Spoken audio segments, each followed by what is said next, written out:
Hello everybody and welcome back to the channel. Massive thanks to the authors, Roxi2Star and ThatOneZed for allowing me to adapt their awesome story. Follow the link in the description to check out more of their works. Today we will be listening to the 18th part of What If Deku Had Both One for All and All for One. If you enjoy, please consider liking, commenting, and subscribing down below, and don't forget to hit that bell icon so you get notified when videos go live. Now, without further ado, let's get into the video. Chapter 36, He's My Son. Chapter by Roxi2Star.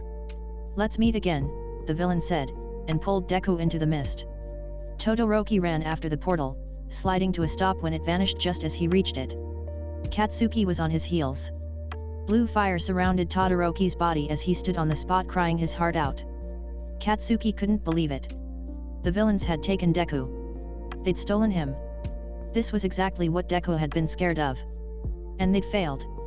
The pain in his body, physical and mental, was overwhelming. He's gone. Uraraka asked.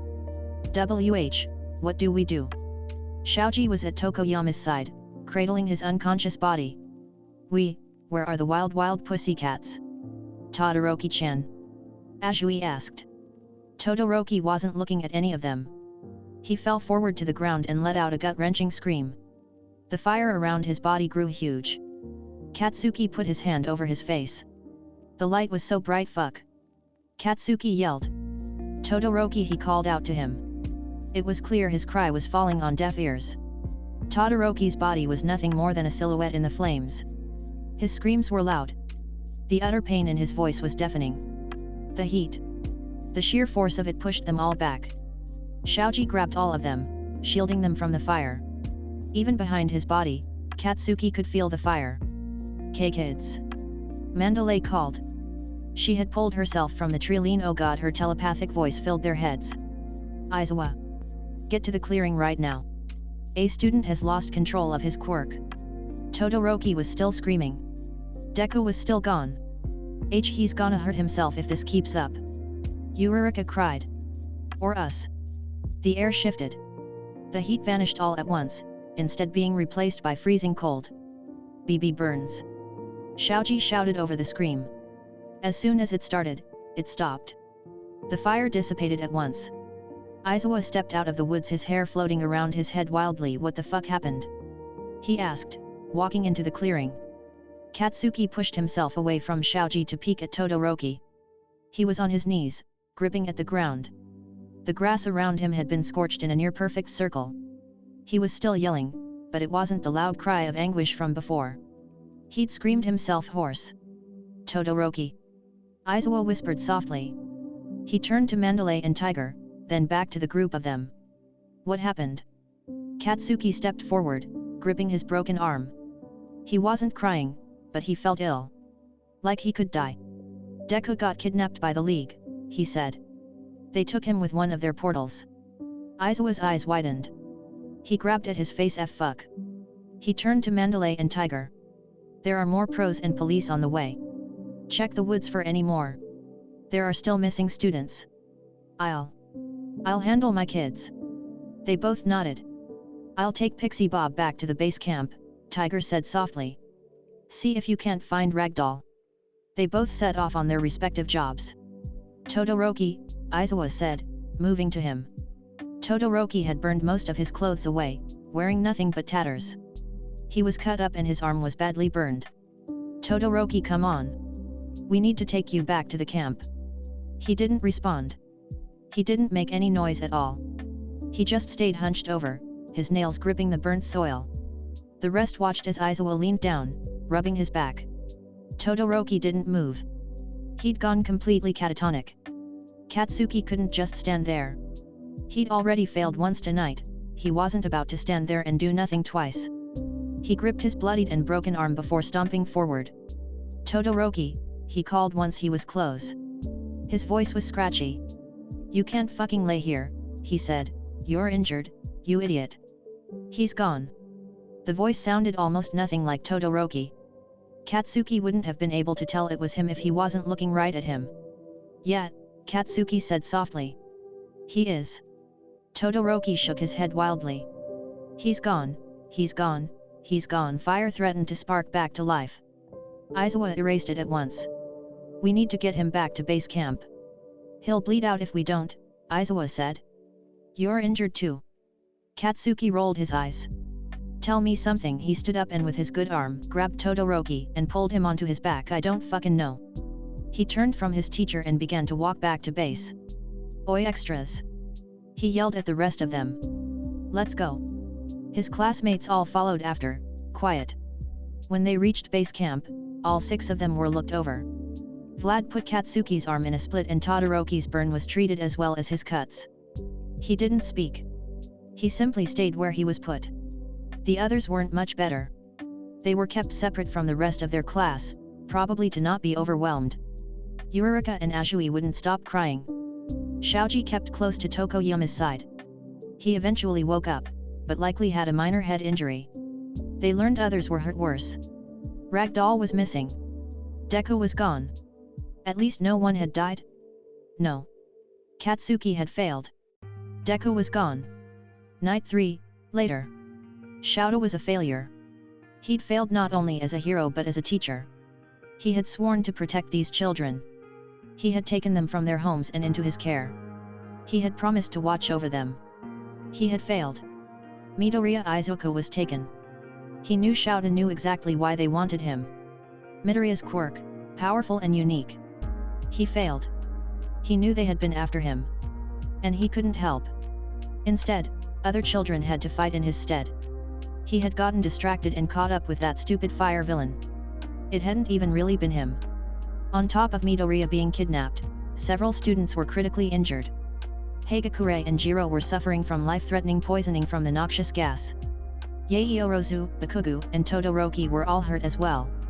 They were all being hospitalized. That was just his own class. His entire future could be over. He would deserve it. Now, Shouta sat in the office of UA to discuss the next move. There was going to be a press conference. He was going to admit to his failings. And announce a plan to get Midoriya back. Their only lead had been an ingenious move on the part of Yaoyorozu. She'd managed, with the help of a Class B student, to get a tracker on the Nomu that attacked the camp. It was their only hope. Shouta had his face down on the table. Hisashi was at his side, rubbing soothing circles into his back. It was the only thing keeping him grounded in that moment. The rest of the staff sat around the table. They were waiting on 2 more. Yagi and Midoriya. Shouta was not looking forward to facing the man. Up until now, they'd had a friendly relationship. Cordial. That was about to disappear, he was sure. Snipes and Midnight were talking in low tones. Netsu kept his gaze down at his paws on the table. Vlad drummed his fingers on the hardwood. Cementos, Ectoplasm, and 13 were standing near the table. Then, footsteps thundered down the hall. Hisashi, wait. Yagi's voice called, I'm upset too, but you can't just. The door to the meeting room slammed open. What the fuck happened? Midoriya screamed, I thought this was supposed to be secure? I thought that was why I couldn't come. He was standing in the doorway, he looked mostly normal, aside from the smoke threatening from the pool of his mouth. However, the sheer energy he put out. Shouta could feel death crawling up his spine. Midoriya, Netsu said, standing, we know you're upset, but you need to calm down. I swear to God, if you finish that sentence. Midoriya yelled over him. My son has been kidnapped. You all said it was going to be safe. You said I shouldn't go to keep the numbers down. You said I shouldn't go. He slammed his fist against the wall next to the door frame, cracking the plaster of the wall. He glared across the room, his red eyes almost glowing. Shouta stood up from the table. Hisashi stood with him, but he put a hand on his husband's shoulder. It's okay, he whispered. Shouta. He ignored him. He walked across the room to Midoriya. The counselor stood still, watching him. Behind him Yagi frowned, leaning away from Midoriya slightly. Shouta walked right up to him. He looked down at the floor and got down to his knees and pressed his forehead to the floor. I'm sorry, he said, it was my fault. Get the fuck up. Midoriya yelled. Shouta lifted his head. I'm not fucking interested in your apologies. You fucked up, explain it to me. Midoriya squatted down. Answer my fucking question. What the fuck happened? Shouta stood slowly and began to speak, keeping his voice even and monotone. The League of Villains found our location. They invaded the camp when we were split up. The wild pussycats were injured. Pixie Bob was critically injured, Ragdoll is missing in action, and Vlad and I were with the other students guarding the base camp. Your son was taken. We knew he was a priority target, but his location was unknown when the attack began. We were unable to find him before the villains kidnapped him. The last time a pro saw him was when he walked into the woods for their test of courage. Everything that happened after that we learned from student accounts. The room was dead quiet. Midoriya's face was blank. Shouta met his gaze even if he wanted to run. Midoriya had never presented as quite so spooky before. Midoriya inhaled. Then, he punched Shouta in the face. He hit the ground hard. The others were yelling. Hisashi! Yagi cried, grabbing Midoriya by the wrist. Shouta stood up, holding his hand over his cheek. It's fine, he called to everyone. Hisashi was at his side in a moment. I'm fine, he told his husband. Midoriya! Hisashi yelled, what the fuck? It's fine. Shouta yelled over him. I deserved it. Yagi was holding Midoriya back. But Midoriya looked blank. His face, his body. It was like he'd just shut off. Then, tears began to fall from his eyes. My son, he's my son. I trusted you. I trusted this school. You know Aizawa, you know exactly why Aizawa is so special. Why he was a priority. He sobbed hard, and the atmosphere of death vanished at once, instead replaced with pure anguish. Netsu, you know his situation. And you all let this happen. He didn't deserve this. Hisashi, Yagi whispered. He turned Midoriya to face him, letting him bury his face into his neck. We're going to save him. Netsu nodded. Yes. There's already a case of pro-heroes being gathered. But for now, we have to talk about what this means in the short term. Perhaps I should take Hisashi home. Midoriya pulled back. No. No, I need to be aware of everything that's going on. We should all sit down then, Netsu said, we have a lot to talk about. Shouta let Hisashi take him back to his seat. His face was throbbing. He'd likely have a black eye. That was fine. He sat across the table from Midoriya. This pain was nothing. It was something he deserved.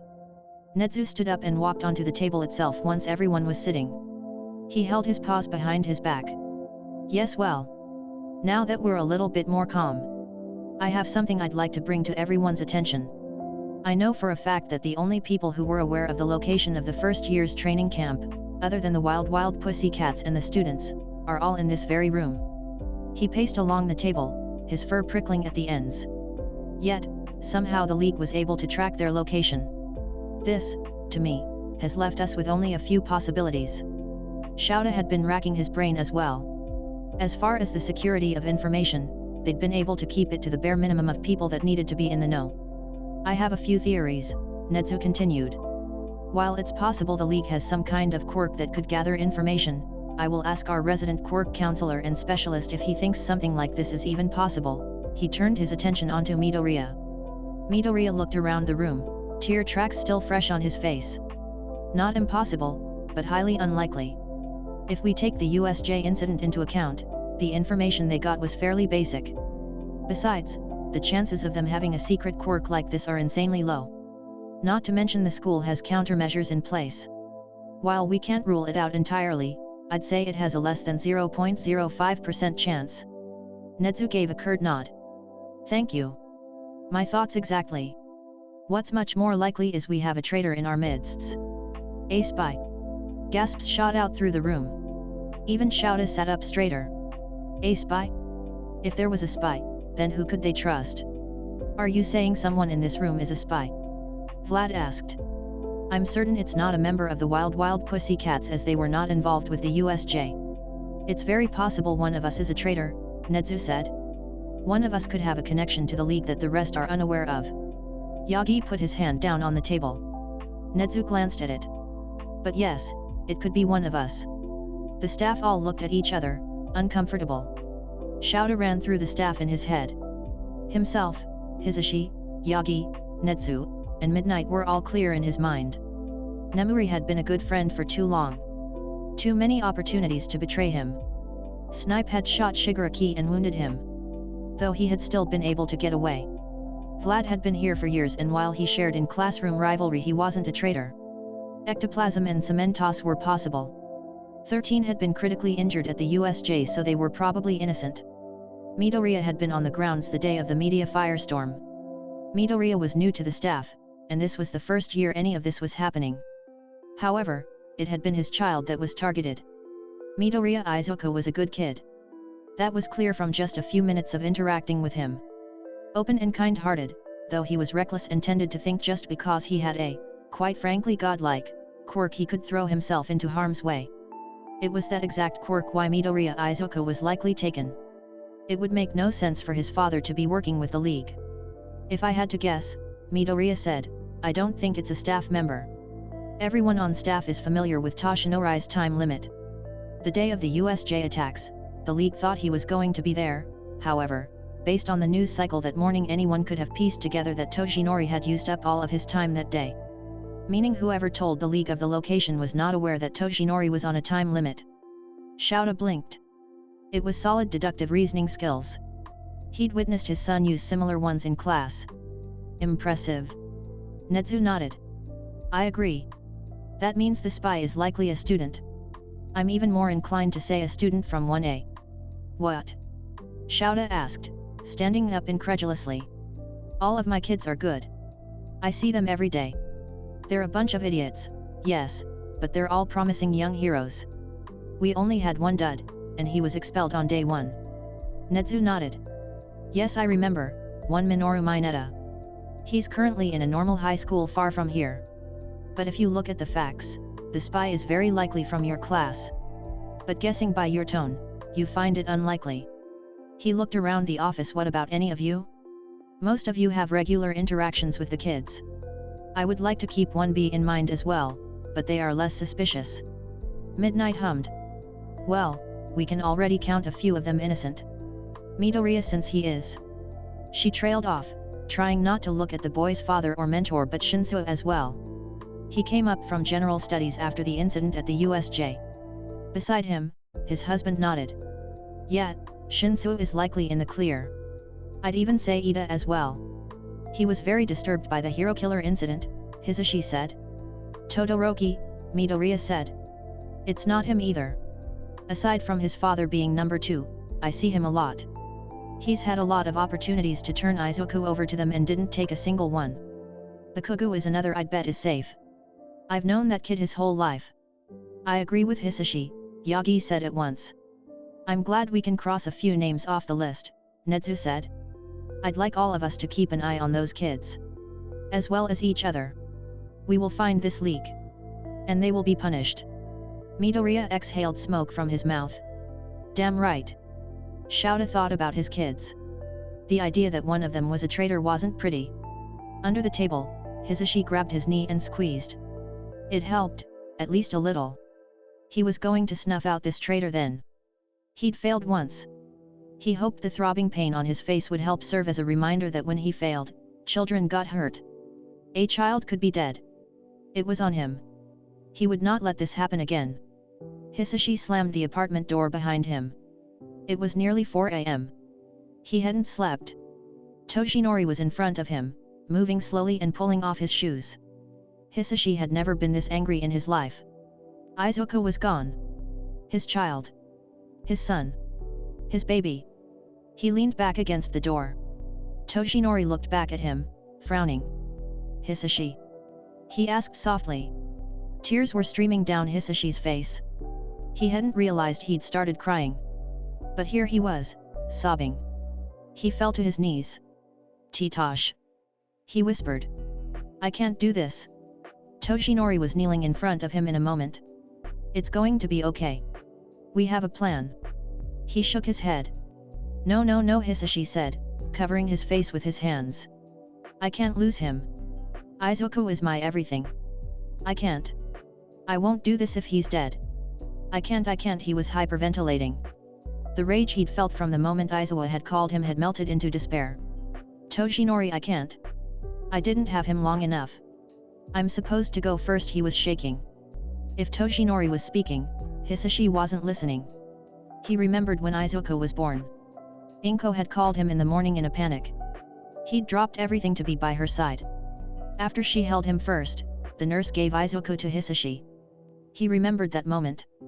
The moment Hisashi felt that instant, and sheer love. He'd been tiny. Just shy of 3 kilograms. His hair had been dark and thick for a newborn. His cries had been loud and squeaky.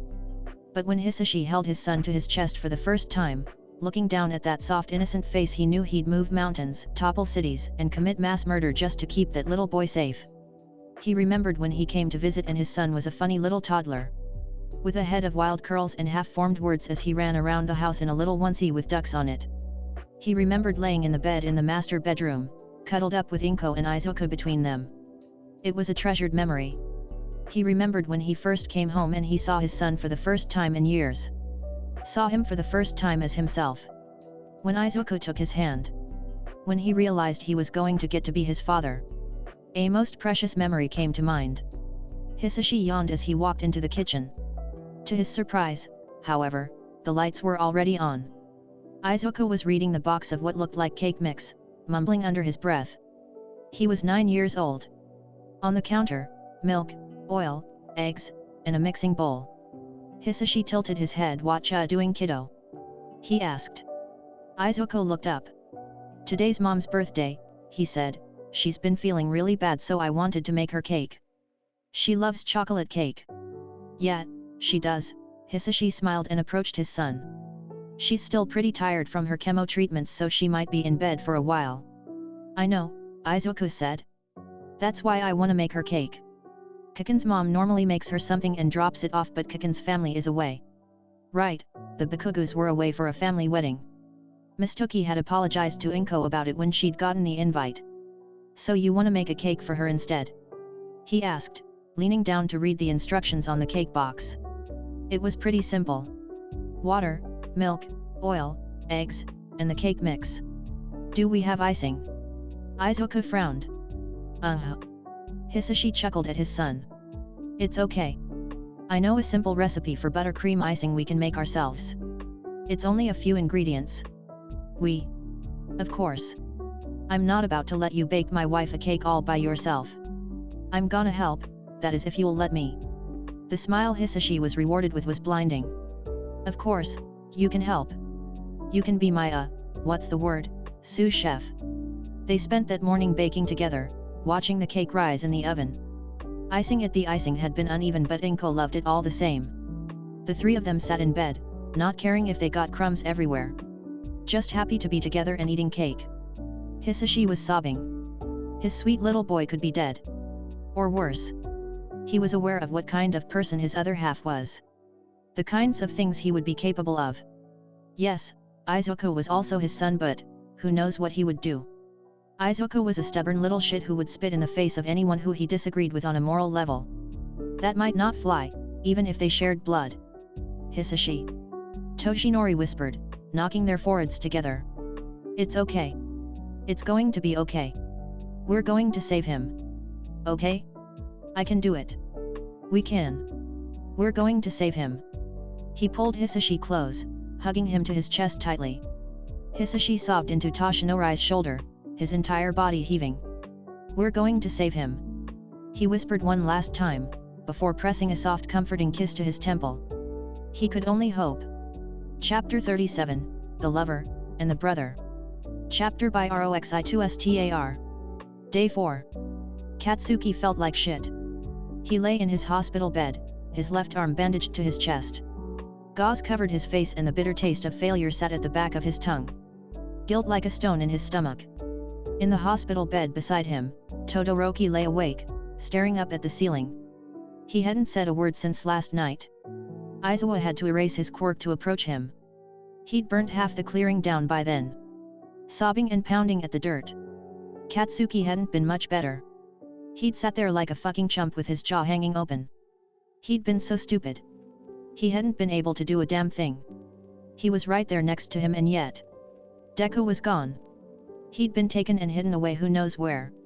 They clearly wanted him for his quirk. What were they going to make him do with it? Steal quirks to make them stronger? Try to turn him to their side? He almost laughed at the mere suggestion of that. If he knew Deku, the nerd was probably going feral on their asses. That was comforting to think about. Then again he was probably sobbing too. Less comforting. He turned his head to face Todoroki. He was just looking straight up. His face was bandaged in a few spots. He hadn't broken any bones, but he'd burned his own body and practically bled out. He'd had a blood transfusion last night, and now his left arm had a grisly burn on it. Katsuki hadn't exactly gotten off easy himself. His left arm had been smashed so badly by muscular that he was likely going to experience motion loss in it. "This sucks," he said finally. Todoroki turned his head to face him. He didn't speak. His face didn't change. The only acknowledgement that he gave he'd even heard Katsuki speak was to look at him. He took that as a cue to keep talking. "I was right there," Katsuki said, bitterness washing his voice. "I wasn't fast enough. I had him. He was right in fucking front of me and I still couldn't do shit. This sucks so fucking much. All I want to do is rip myself out of this hospital bed and start tracking down those motherfuckers." He glanced at Todoroki again. He still hadn't reacted at all. "Listen, I get how you're feeling right now." "No you don't," Todoroki said, and turned his head away. That was a response at least. "I love him," he said softly. "I was going to tell him after I got him back from that one villain. Compress? I was going to tell him I loved him. He saved my life last night and then I did nothing as they took him away. I promised him I was going to keep him safe, Bakugo.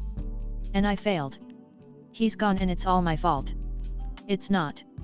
Katsuki forced himself up. "It's not your fault. Not completely.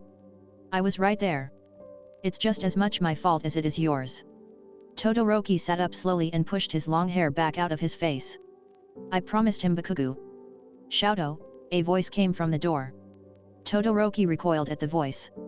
"Go away," he yelled. "I'm coming in, Shouto." The door slid open, and there Endeavor stood in all of his trashy-ass glory. Katsuki glared at him. Months ago, at the sports festival, Katsuki had followed Deku and Todoroki from the arena after the second round. He'd overheard a conversation not meant for his ears. "He's a bastard of the worst kind. He picked my mother out of her happy life and forced her to marry him. 4 times he made her have a child, until he made me. Half hot, half cold," Todoroki had said. "Then he trained me my entire life, and forged me into his tools so that I'd be the next #1, and usurp that title from All Might. In my memories my mom is always crying. She said my left side was ugly, as she poured boiling water over it. Endeavor was a child-abusing sack of shit." He didn't blame Todoroki for wanting him to go away.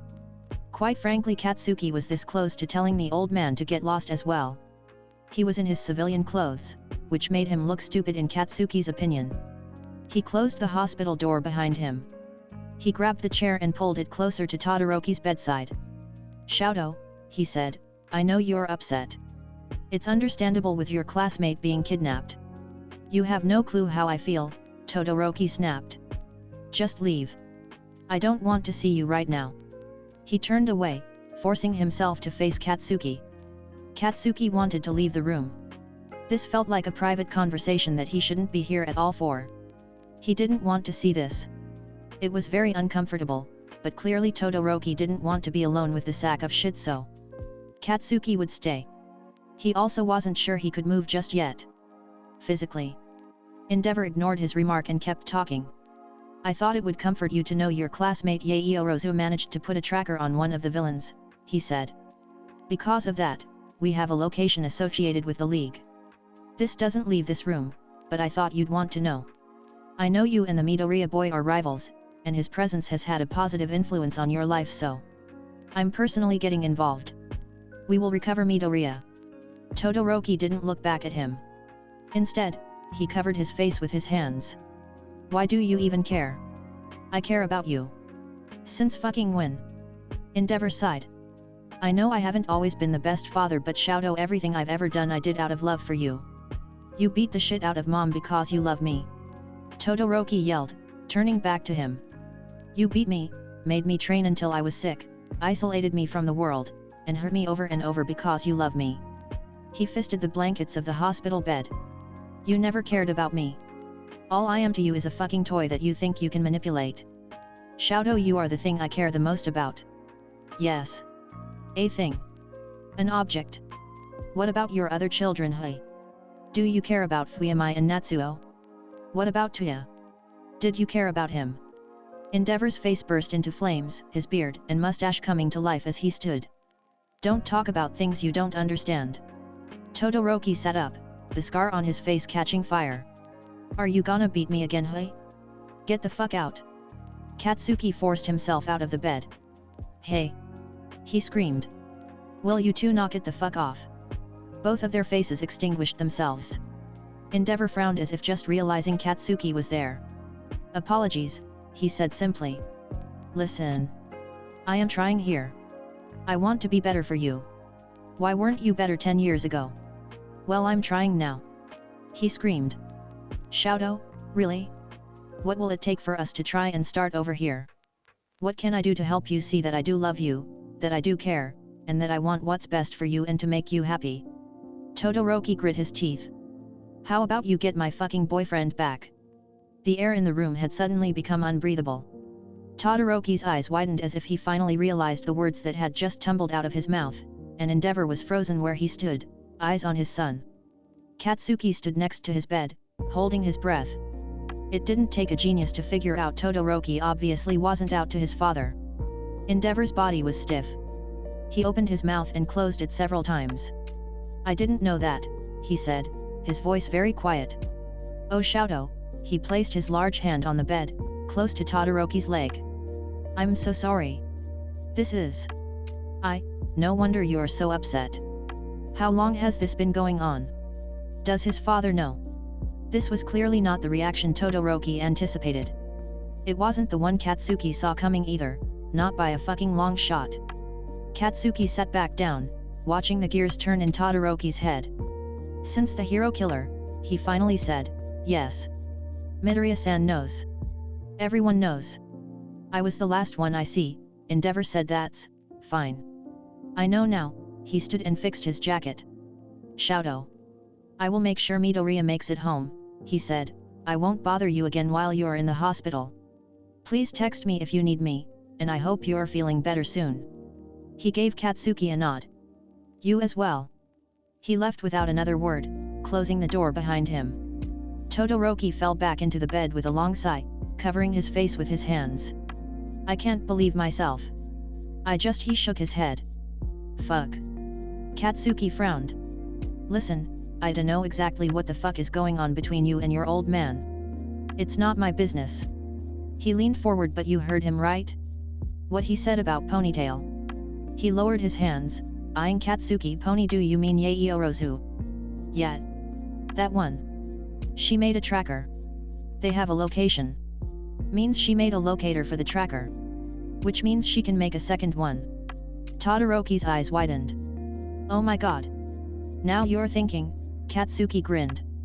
Because I don't know about you, icy hot, but I can't fucking wait around doing nothing. He clenched his fist. Deku is suffering right now. The heroes will have to wait until they get enough evidence to move. But, if we go as soon as they let us out of the hospital, we can save Izuku, Todoroki whispered reverently. We'll have to convince Yaoyorozu. Would it just be us going? Or should we ask for help from the others? Katsuki hesitated. His first instinct was fuck everyone else. Katsuki was strong enough to get Deku by himself. And in the off chance he wasn't, he and Todoroki together definitely were. Not to mention the only person who could understand exactly what Katsuki was feeling right now was Todoroki. They were the ones who cared about Deku the most, aside from his father. They were the ones who were there, who had let him slip away. They hadn't been strong enough to keep him safe in the first fucking place, as much as he hated to admit it. We need the help. Bikugu. Todoroki said quietly. We can do this. Yeah, Katsuki said, we can. Day 5. Shouto and Bikugu were both being discharged that evening, 2 days after Izuku's capture.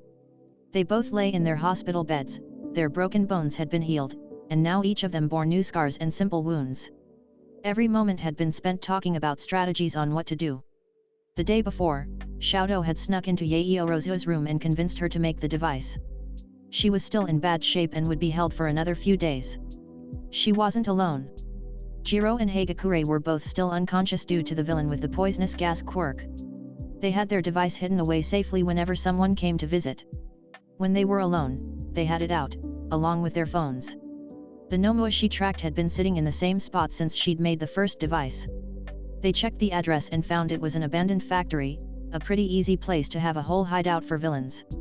Their plan was simple. After they were discharged, they were going to approach a member of their class they thought would be the most useful. They had one person in mind. Then they'd take the train to the Kamino ward, get into disguises, find the hideout, and get in and out without a fight. They were bringing Izuku home. Currently, they both sat on Bakugo's bed, their heads both leaning over his phone. "See, look, on the map here, it has an alleyway," Bakugo said, zooming in. "I bet there's a back entrance or something here." "We can certainly check it," Shoto said. A knock came at their hospital door. Bakugo slid the tracker under his pillow. "What?" he barked. The door opened. It seemed the rest of the class had all decided to pay them a visit. Yurika was in the front of the group. She gave them a soft and timid smile. "Hey guys," she said. "We're sorry we couldn't come and visit sooner." "It's fine," Shoto said. Come in. Close the door." The class all shared looks with one another before they all shuffled into the room. Tokoyami closed the door behind him. "Thanks for coming to visit us. Have you been to see Yaeorozu or the others at all?" "We saw Yaomomo," Ashido said. "She seems a lot better, but we couldn't stay long. And Toru and Jiro are still unconscious, so..." She picked at the skin around her fingernail nervously. Yurika stepped close to the bed. "How are you guys holding up? You were both pretty upset at the camp." Shoto held back the urge to boil over again. Of course, he wasn't holding up well. The love of his life was being held hostage by a dangerous group of villains who clearly wanted him for some awful purpose. They could be torturing him. He could be to know, he couldn't think like that. He inhaled, then slowly let the air out. It came out as steam. "Not well," he said simply. "It was our fault." "No, it wasn't," Shiro said. "You guys can't blame yourselves for this. We're just kids, they're crazy strong villains. We got attacked while our defenses were low. It's the villain's fault for taking Midoriya in the first place." "You weren't there," Bakugo snapped. "You didn't watch as Deku got dragged into a portal 5 feet away from us. He was right there, and we let him slip through our fingers." "I was," Yurika said, her voice taking on a harsh edge. "So was Tsu, Shaoji, and Tokoyami. We were all there with you." Shoto felt another wave of rage. "You didn't promise him you'd protect him. Not like we did." "Izuku was afraid this was going to happen. He knew they'd come for him, and I said I wouldn't let them touch him, and I failed to keep that promise. We should have been more careful after the USJ." "Wait," Shinsu started. "Midoriya knew the League was going to come for him." Shoto and Bakugo shared a look. "Well," Shoto started. "Not knew exactly. But he shared some fears with us after the USJ they might take an interest in him." "Oh," Kirishima said, putting his hands over his mouth. "That's why they took him." Ida looked up, his eyes meeting Shoto's. A silent question. Shoto gave a curt nod. "Why did he think that?" Shinsu asked. "You clearly know why." "That's Deku's business," he said simply. "He only told us about it because we saw what happened in the first place. It's not something he wants to be shouted from the rooftops, for this exact reason," Bakugo sighed. "After he gets back, if he tells you, that's up to him." Yurika's eyes narrowed. "When he gets back. Did you guys hear something from the pros?" Once again Shoto and Bakugo made eye contact. They had a silent conversation. It was now or never. They needed help. For their plan. "We did," Shoto began. "My father gave us some information. Yaeorozu and a kid from Class B implanted a tracking device in the Nomua that attacked with the rest of the villains. She gave the pros a locator. Beside him, Bakugo pulled out theirs. She made us one as well." Gasps rippled through the group. Kirishima stepped forward. "When are we leaving?" he asked. Bakugo shook his head. "You're not coming." "But..." "No," Bakugo said. "We can't afford to take a large group. We've been talking. Todoroki and I have a plan. We do need help though." He turned it back over to Shoto. Shoto sighed. "Shinsu," he said. Shinsu's eyes widened. This is going to be a stealth mission. If we go into this to fight, we're pretty sure we'll lose. Even if we didn't, we'd be barred from ever becoming heroes. So, we need to be able to do this without fighting. Preferably without quirks, but in case of an emergency, we'll need to be able to shut down a fight if we get cornered. Shinsu is the only person here that can do that. He met Shinsu's eyes. Please. Yeah, he said. He had his fists clenched at his sides. Of course. I'm coming. I'll help. I will keep you safe. Thank you. That's really all we need. We can't have too many people involved. A large group will only draw more attention to us, Shoto said. I want to come, Yurika declared. Deku-kun is my friend too. I feel the same way as both of you. I have to help rescue him. I won't be able to live with myself if I don't. Ida growled.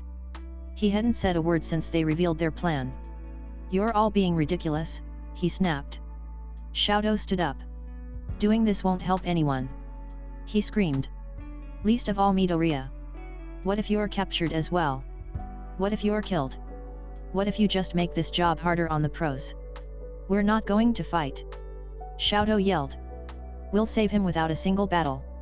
You're going to get in the way. Shoto lunged, punching Ida square in the jaw. He stumbled back. Yurika and Shinsu grabbed Ida's shoulders, keeping him upright. The other classmates all made noises of surprise and duress. I promised him. Shoto yelled. He went for another hit, but someone grabbed him, pulling him back. Tears were at the corners of his eyes. I promised him and I failed, Ida. I have to go. If I don't go, I won't be able to go on. Izuku has saved my life over and over again. If I don't do this, I can't. He struggled in the vice grip around him. Todoroki. Bakugo growled in his ear.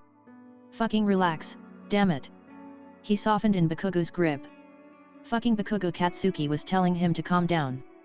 What had his life fucking devolved into? Fuck. He yelled before he went nearly limp. Listen. We get discharged at 7, Bakugo said, his grip not loosening. Shinsu, meet us in front of the hospital then. Ida, don't get in our way. Yurika, Kirishima, and anyone else who wants to help, stay home. This is a mistake, Ida said and left the room, slamming the door behind him. Yeah, fuck you too. Bakugo grumbled. He let Shoto go. He stumbled a bit. Sorry to bother all of you with this, he said softly. We're gonna get more rest. So, please go home. Slowly, the class left the room, some of them saying goodbye, offering small words of luck, or telling them to be careful. Yurika and Shinsu were the last ones remaining. I'll see you tonight, Shinsu said, turning to go. Come on Rika, I'll walk you to the train. I'm coming, she said. Tonight. You can't stop me. I won't stay home. I couldn't help with the hero killer, but I can help this time. I'm a rescue hero, she cried. You can't stop me, she repeated. Fine, Bakugo relented, do what you want. We'll see you both tonight. Night 5. Hisashi was numb. It had been 2 days since Izuku had been taken. Hisashi had barely slept the whole time. Every moment was spent preparing for tonight. His hero outfit was laid out on the bed in front of him. It was similar to Izuku's. When he told Izuku about his test, Izuku had been the one to help him design it. They ended up with a matching look since Hisashi wasn't likely to be actually using it much. It was an inverse of Izuku's. White with red panels and black details. Unlike his son's, it covered his whole body aside from his face. He too had a mouth guard, though this would help strengthen his fire breath. It was a bit more plain than Izuku's in comparison, no tails or bunny ears. Just a straightforward bodysuit made of a flame-proof material that would keep him protected. He got dressed quietly. His mind only had one thing on it. Get Izuku back. Get Izuku back. Get Izuku back. It replayed in his brain over and over again. Nothing else mattered. Once he was dressed, he left the room.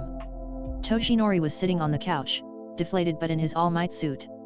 Neither of them had shared more than a few words over the last 2 days. Everything they said was all business.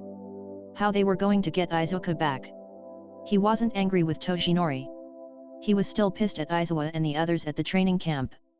They were the adults in charge, and they let their students get injured, and Izuku got captured. He shook his head. No. He knew more than anyone that if All for One wanted something, he got it. A man like that with all the time, the money, and the resources. He was almost unstoppable. But Hisashi was also All for One. He might not have the quirk of the same name. He might not have a small army of underground villains. He doesn't have the money or the time. But god fucking damn it. He was getting his son back. So, he said, standing behind the couch. Talk me through this one more time. Toshinori looked up, frowning. 2 teams. 2 locations. There's the bar, and the location young Yae Orozu provided with her tracking device. We're on the team with the bar. We have eyewitnesses that show League members entering and exiting it. It's the most likely location for Izuku to be, he said. Best Jeanist is leading a team at the other location, he sighed deeply. Hisashi. There's a very real possibility that you'll have to face All for One. I know, he said. I'm prepared. I will do whatever it takes to bring Izuku home. I don't care what it costs me. I know, Toshinori stands. We're going to save him.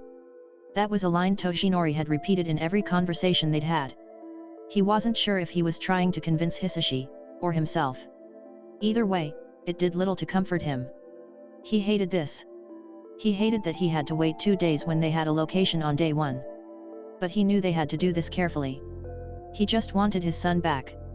He wanted to hold him and tell him everything was okay now. That his father was there. That nothing bad would happen again because Hisashi would never let him go again. He wanted to protect his child. We should get going. We have a meeting before we ship out, right? Hisashi asked, walking towards the door. We'll slip into the car. Come on. Hisashi, Toshinori said, standing.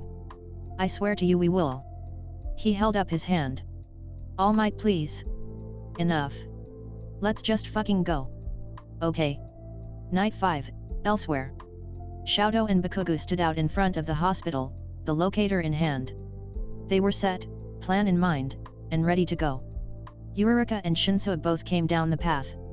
They had both dressed simply. I wish I could have gotten my voice changer, Shinso said, would make this a lot easier.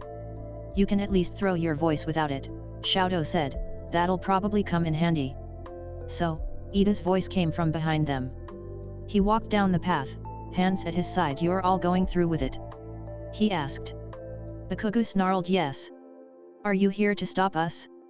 Because if you are You said you were going to do this without a fight. So. I'm coming with you. If I see any of you get into a fight, I'm pulling you out. I'm the class president. It's my job to make sure you all stay safe and lead by example, he said so. What's our plan? Yurika threw her arms around his waist. Oh Ida! She cried, the whole squad is here, she said softly. We're gonna get Deku back. We're really gonna do it. Shoto almost smiled. If Izuku were here he'd love this. Banding together to save a friend. If Izuku were here he'd be running into danger without a second thought. All to save a friend. He'd do it to save a stranger even. First, we're going to take the train to Kamino, Shoto began. Alright, that's where we'll leave off for the day. Thanks so much for listening along with me today.